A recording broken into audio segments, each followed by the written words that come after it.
Calling the Kelly Staines and James Alex matter.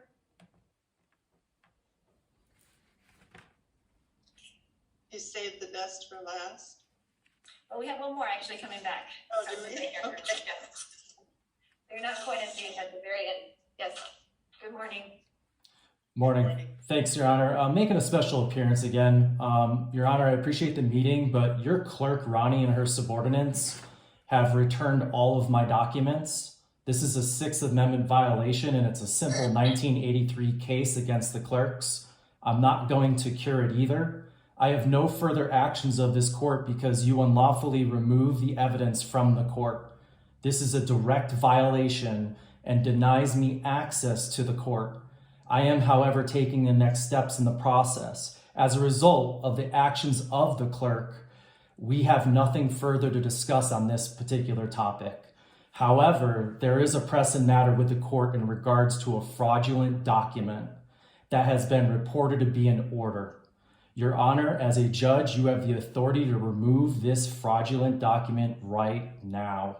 Based on Supreme Court case United States versus Throckmorton, it reads as, there is no question of the general doctrine that fraud vitiates the most solemn contracts, documents, and even judgments. There is also no question that many rights originally founded in fraud become by lapse of time, by the difficulty of proving the fraud, and by the protection which the law throws around rights once established by formal judicial proceedings in tribunals established by law, according to the methods of the law, no longer open to inquiry in the usual and ordinary methods of this class are judgments and decrees of a court deciding between parties before the court and subject to its jurisdiction in a trial which has presented the claims of all the parties and where they have received the consideration of the court. There are no maxims of law more firmly established or of more value in the administration of justice than the two which are designed to prevent repeated litigation between the same parties in regards to the same subject of controversy, namely, interest rea publica ut sit finis lithum, and nemo debit bis vexra pro una et idam causa. Fraud vitiates all actions and manners of contracts before the court. No special paperwork, Your Honor, is needed when I bring this fraudulent document to the attention of the court as I am now. I demand this fraudulent document be removed from the record immediately today. Mr. Alex, I heard what you had to say regarding the court returning your documents back to you. It does look like you had tried to file something and it got returned at least once. I don't know what you're talking about, though, in terms of a fraudulent document. You referred to a fraudulent document, but I don't know which document you're concerned about. There is a so-called court order that is called a court order, which is fraudulent. I would like for that to be removed from the record. I basically have two witnesses of two sheriffs that confirm that the document has no force or effect of law. This needs to be dealt with today and removed from the record. The mere fact that I actually mentioned this, as you know, is a fact before the court and you. You have an oath to the Constitution, and I would love for you to honor that. Okay, thank you. Thank you for clarifying what you are requesting. And Ms. Anderson, this is on because the matter had been continued because I didn't have income and expense information from Mr. Alex. I don't know if you are in receipt of any additional information. I'm not. Okay, so this is on from your client's request, as I had recalled. So how would you like to proceed? He refuses to give us any income information, so I'd like the court to proceed on our estimate of his income. With all due respect, Your Honor, this court is not in session. Just a second. She cannot Mr. speak. Alex. Trinzy versus Pagliaro. She Okay, cannot just a second. speak. The Mr. court is Mr. not in Alex. session. Mr. Alex, Ms. Anderson did not interrupt you when you were talking, and so she needs to have an opportunity to speak and to tell me what she would like and then I can get back to you and ask you about your position. But you can't talk over her or interrupt her because nobody can hear. In particular with Zoom, it's very, very difficult when two people are talking at the same time. So Ms. Anderson, go ahead. In our income and expense declaration, we estimated that Mr. Alex earns $4,000 a month as self-employment income, and I'd like the court to proceed with a child support order based on that amount. With all due respect, Your Honor. Just a second, Mr. Alex. And Yeah, the court's Ms. not in Anderson, session. How did you base your, where did you get the information that you based your estimate on? Miss Staines had a relationship with him, and that's what she understood was his income. Okay, thank you. So Mr. Alex, what would you like to say? The court's not in session. She cannot speak. She cannot speak. The statement of the attorney cannot be accepted to the court because it's hearsay. Trinzi versus Pagliaro.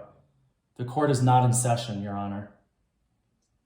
Okay, Mr. Alex, this is on for support, and as you remember, it was on last time for the same issues. And I had continued it so that you could have time to file an income and expense declaration. Sounds like you had some difficulty in doing that, and you didn't provide a copy to Ms. Anderson. Ms. Anderson says that she is estimating your income at $4,000 a month through self-employment income. Is that accurate? Your Honor, the only reason why I'm here is to remove the fraudulent document on the record. Okay.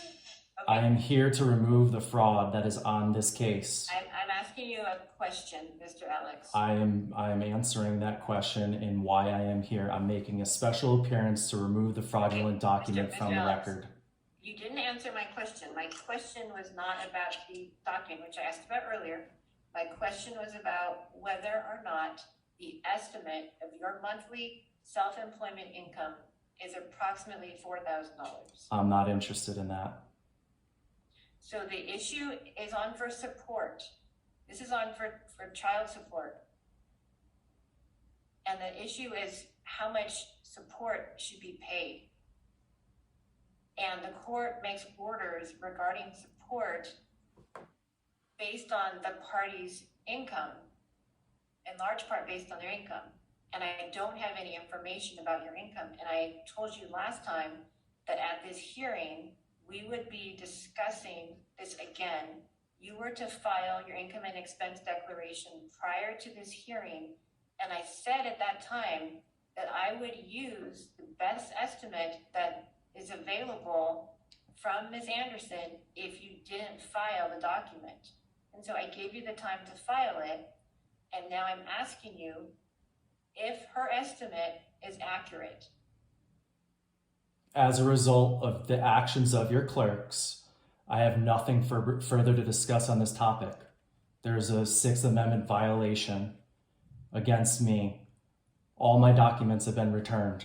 I am here making a special appearance to bring up the fraud document that is on this case, which I have two firsthand witnesses, as in sheriffs, who have witnessed that this is not a document, an order.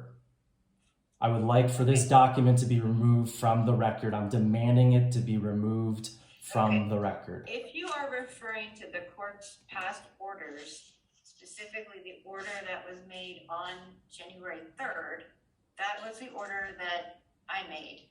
I can tell you that the document is not as you had deemed it to be a fraudulent document. It was an order that I wrote and that the court published. And in that specific order, it directs you to file an income and expense declaration by no later than January 21st, 2022. And that document has not been filed. And so Ms. Anderson is asking that her best estimate be used, and I'm asking you whether or not her estimate is accurate. I'm not interested in that. And I'm you're not here going for to that. respond. I'm not Okay. here for that. Ms. Anderson, have you run a calculation? I didn't, but I can do one and get back to the court right now if you want to trail this and handle the other case.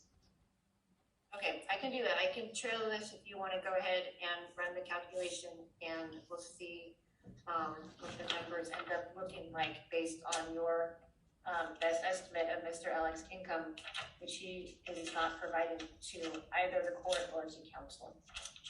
Oh, can you give me the email for the clerk so that I can send the dispo master?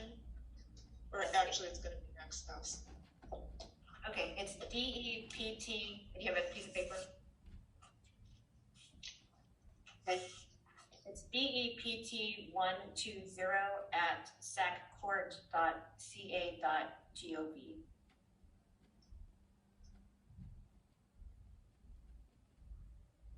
Thank you. Okay, thank you. I'll recall your case after I take the next one out. Thank you.